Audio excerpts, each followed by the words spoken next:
मैं आपसे एक स्वागत करता हूं आपका इस चैनल में। जैसा कि आप लोगों को पता है, मैं आपको स्टील सब्जेक्ट पढ़ा रहा हूं और मैंने आपको टेंशन मेंबर तक पढ़ा दिया है। तो आज मैं आप लोगों को स्टार्ट करने वाला हूं कंप्रेशन मेंबर। नया टॉपिक है, बढ़िया से पढ़िएगा। यहाँ से भी क्वेश्चन आपका 10 नंबर का आता है, न्यूमेरिकल एक आता है। तो ये चैप्टर हम लोगों ने सोम में पढ़ा हुआ है।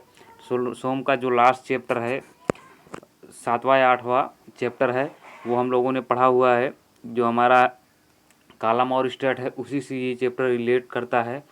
तो हम लोगों ने स्टैट के बारे में हम लोग को पता होगा। कॉलम और स्टैट, कॉलम वर्टिकल, कॉलम हमेशा वर्टिकल होता है। स्टैट जो होता है वो कैसा भी हो सकता है, ऐसा भी हो सकता है, इस पर लोडिंग कुछ आ रही हो, ऐसा भी हो सकता है, ऐसे भी।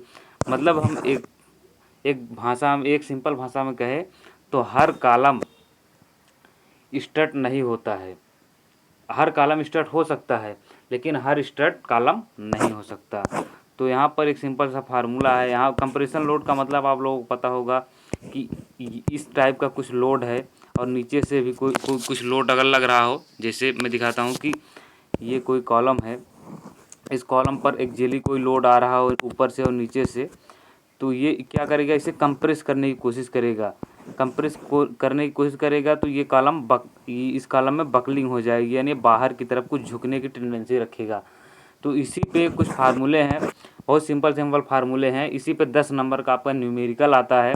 तो मैं आप लोगों को न्यूमेरिकल भी सॉल्व करवाने वाला हूँ। तो आप लोगों को प्लीज़ ये वीडियो लाइक शेयर कमेंट ज़रूर कर दिया करिए। आप लोग लाइक कमेंट वगैरह नहीं करते हैं वीडियो पे। तो चलिए शुरुआत करते हैं। तो आज पहला जो है कंप्रेशन मेंबर की क्लास है। तो कंप्रेशन मेंबर की permissible stress Rankine merchant formula द्वारा ज्ञात करते हैं, जो निम्नलिखित है। यहाँ पर आप लोगों को रैंकाइन मर्चेंट है, वहाँ पे आप लोगों को रैंकाइन गॉर्डन फार्मूला ऐसे करके वहाँ पर दिया है। तो कोई दिक्कत नहीं, एक ही चीज़ है, अलग अलग जगह पे दर्शाई गई है। तो यहाँ पर देखिए, ये रैंकाइन साहब का फार्मूला था। तो इसको जब हम सॉल्व करेंगे तो इतना आ जाएगा। ये मैथमेटिक्स है, हम इसका एलसीएम लेकर गुणा भाग करेंगे, उसके बाद हम इसे पलट देंगे। 1/f है, जब हम इसे पलट देंगे तो f हो जाएगा। तो यहाँ इसे सॉल्व करेंगे तो ये वैल्यू इतनी आ जाएगी।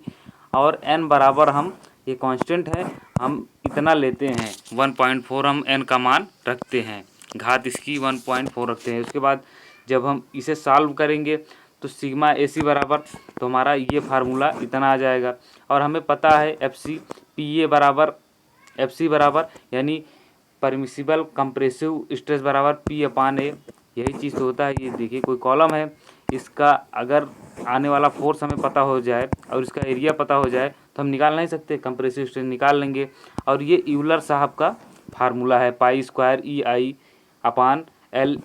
LE क्या है आपका, इफेक्टिव लेंथ है ये फार्मूला। और ये हम लोगों ने सोम में अच्छी तरीके से डिटेल में पढ़ा हुआ है। यहाँ पर वही चीज़ दिखाई गई है, वेयर जहाँ Fy बराबर यील्ड स्ट्रेस, उसके बाद Fc बराबर इलास्टिक क्रिटिकल। तो यहाँ पर इसके नाम दिए हुए हैं।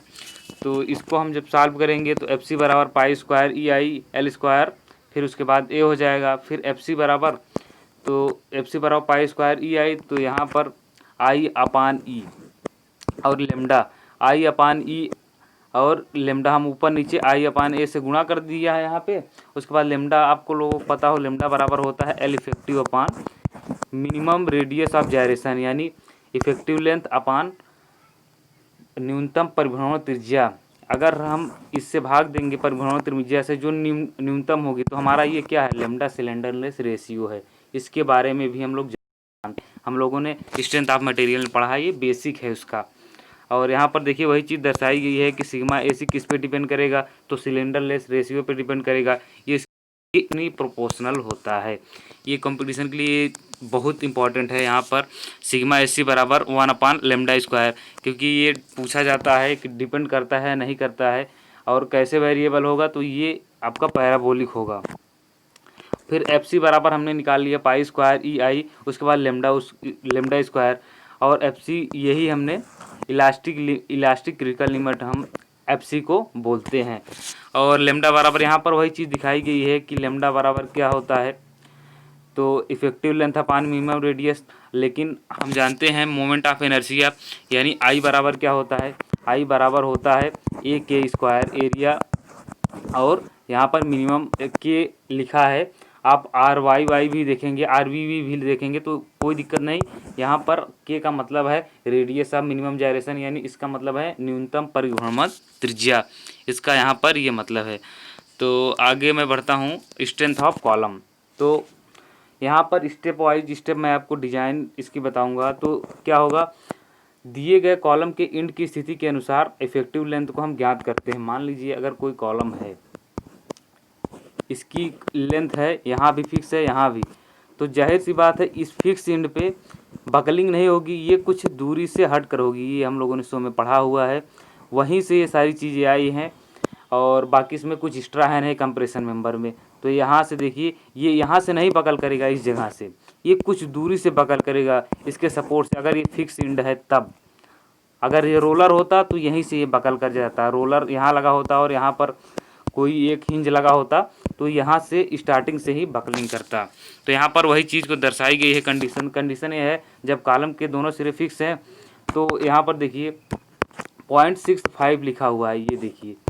तो देखिए वही चीज़ मैं बता रहा हूँ, अगर ये भी फिक्स है और ये भी फिक्स है तो यहाँ कुछ दूरी पे बकल करेगा। दरअसल ये बकल आधा ही करेगा, L/2 ही, लेकिन ये कोड ने 0.65 माना है कि हो सकता है मान लो कोई दिक्कत हो, उसने एक्स्ट्रा ही मान लिया है कि हम मानते हैं इतना इफेक्टिव होगा, उसी हिसाब से हम डिज़ाइन करते हैं। तो यहाँ पर कोड ने थोड़ा सा ज़्यादा मान लिया है। जब दोनों सिरे हिंज हो तो L ही बराबर हम डायरेक्ट L रखेंगे। जब किनारा हिंज हो तब हम L ही बराबर यानी L इफेक्टिव बराबर 0.8 L रखते हैं। उसके बाद जब एक इंड फिक्स हो तथा दूसरा फ्री हो तो हम L ही बराबर डायरेक्ट 2L रख देते हैं। तो हम इसे ज़्यादा लेते हैं क्योंकि ये फेल करने की संभावना ज़्यादा होगी, इफेक्टिव लेंथ इसकी ज़्यादा होगी, तो कुछ इस हिसाब से हम इसे रखते हैं। स्टेप 2 पे हम क्या करेंगे, दिए गए कॉलम को moment of inertia I x x y तथा स्टील टेबल लेंगे और वहाँ से हम सारी वैल्यू एरिया वगैरह जब हम डिज़ाइन करेंगे तो area r v v r x x सारी चीज़ें हमें दी रहेंगी स्टील टेबल से, हम उसे ज्ञात कर लेंगे। जब हम बताएंगे आपको स्टील टेबल से क्या चीज़ देखा जाएगा और क्या चीज़ वहाँ पे दिया रहेगा और क्या चीज़ आपको अपने से ज्यूम करनी पड़ेगी। तो ये चीज़ मैं आपको न्यूमेरिकल में बताऊंगा, क्लियर कर दूंगा।